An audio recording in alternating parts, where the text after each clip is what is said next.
and welcome again to Sarge Notes. Today I want to talk to you a little bit about European history. We're going to talk about the beginnings of World War I. Now, generally speaking, historians say that the causes of World War I are really, there's four of them, okay? Number one, imperialism. We just talked about all this period of European expansion and going and taking over areas of Africa and Asia. And that led to colonial rivalries. There were tensions that grew up in the colonies between different colonial powers, especially Germany and France. Some of the maps in your book will show you how those two really fought together both in Europe and in Africa. And the thing to remember is that this rivalry was something that they weren't going to fight in Europe. So they went and kind of found a different way to do it in Africa. So those imperial conflicts are really problem number one, because when someone messes with you somewhere else, then you might want to start getting messed with at home, and that can boil over. Number two, all right, imperialism was the first. Number two is nationalism. In the late 19th century, in the early 20th century, European countries became more and more and more national. These countries tried to promote how great they were in the face of everybody else, how much better they were than other countries, how superior they were in knowledge and science and culture and art and everything. And it created this real competition, which, when you toss it on top of the imperial competition, made things pretty tense. So imperialism and nationalism. Number three, militarism. These countries embroiled in the Second Industrial Revolution sought to make more and more and more technological advances for their military. They built bigger and bigger and bigger ships, especially the British and the Germans. They were in a real arms race. They were trying to get better and better technology for weapons, and they were trying it all out as this all snowballs together in the different imperialism or in different colonial areas that they were taking over. They tried them out in China, they tried them out in Southeast Asia, they tried them out in Africa, and they were learning how these new military technologies could really work to their advantage. So we have nationalism, we have imperialism, and we have militarism. And finally, number four, and maybe the very biggest, most important one, is the alliance system. Otto von Bismarck, the Chancellor of Germany, decided that the only way to prevent France from fighting back after the Franco-Prussian War, after their loss and the loss of the very two important areas of Alsace and Lorraine, and in order to prevent them from fighting again, Germany had to set up alliances. And they made important alliances with Austria-Hungary and Italy and Russia. But unfortunately, even though Bismarck knew what was going on, his Kaiser Wilhelm II, decided to fire the guy. Because Wilhelm II, let's face it, thought he knew more than anybody else. And it turned out, when he decided to isolate Russia and say, we're not going to be friends with you anymore, that Russia turned the only place they could, and that's to France. And ultimately, after the alliances were set up, coming up to the eve of World War I, you had two great alliance systems. The Triple Entente, made up of France, Russia, and Great Britain. And the Triple Alliance, made up of Germany, Austria-Hungary, and Italy. And as anyone knows, when there are two big, strong guys on the block, there's gonna be a fight at some point. And they all started to maneuver.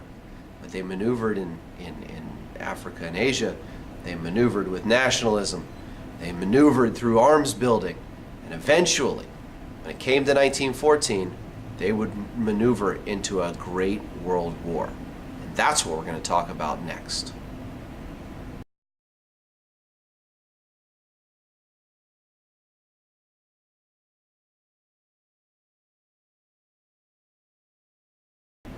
Many people say that World War I was caused because of the assassination of an archduke. But that's not entirely true. As we've seen, it was caused by those four different major things that have been going on in Europe in years prior to World War I. It was caused by militarism, nationalism, the alliance system, and imperialism. And yet, with all of those things going on, it took one spark. There was something that had to happen to get these guys fighting. Well, that thing happened in Sarajevo. And it did happen with an assassination, when the heir to the Austro-Hungarian throne was killed. Now, there is a long series of shifts, maneuvers, and war preparations and all of that really caused World War I and that got the whole thing started. Historians debate today over exactly when it was beyond the point where they could have stopped it. But what's important to understand is that it happens because it kind of had to happen. For about 30 years prior to World War I, the German military establishment had been trying to work out the most complicated problem of German politics, at least in foreign relations, which is, how do you have an enemy on your west, France, and an enemy on your east, Russia, and still win? And they had fought this over. They had eventually come up with what became known as the Schlieffen Plan. Now, the Schlieffen Plan was Germany's sort of master plan on how to do this. It hinged on two things. Number one, it hinged on the fact that Russia would take a long time to be war ready. That from the time they decided to start mobilizing their troops, getting all these guys from their small little villages all across the vast expanse of Russia, which goes 5,000 miles one side to another, along small train tracks and everything else, pulling them together, training them, outfitting them, arming them, and then getting them to the front, that would take a while. So that's number one. Number two, it was hinged on the idea that a quick strike against France would be ultimately successful. And so, without getting too specific as to exactly what the plans had in it, let's just say this. The plan was a two-pronged plan.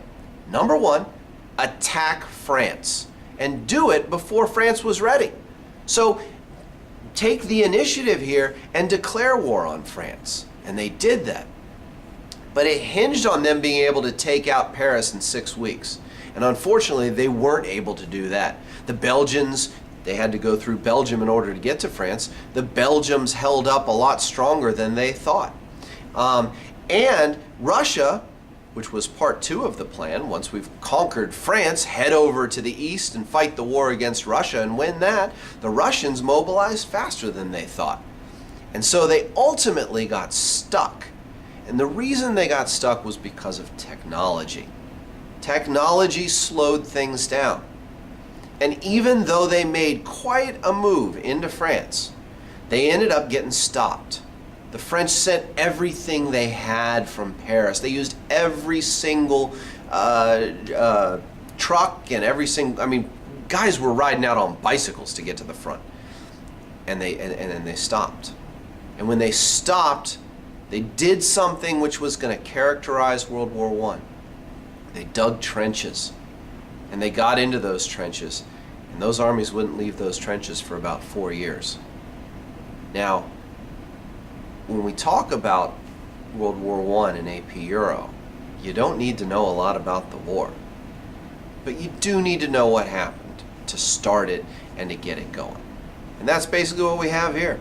So I hope it all makes sense to you. And if it doesn't, watch this again, because it's a very complicated system and it's easy to get bogged down in the facts. But just remember this. There are 4 causes for World War I. I've gone over these: nationalism, imperialism, militarism, and the alliance system.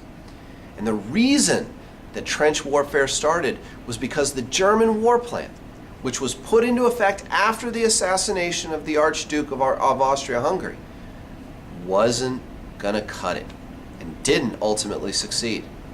And it's going to end up costing the lives of 10 million people. So think about that.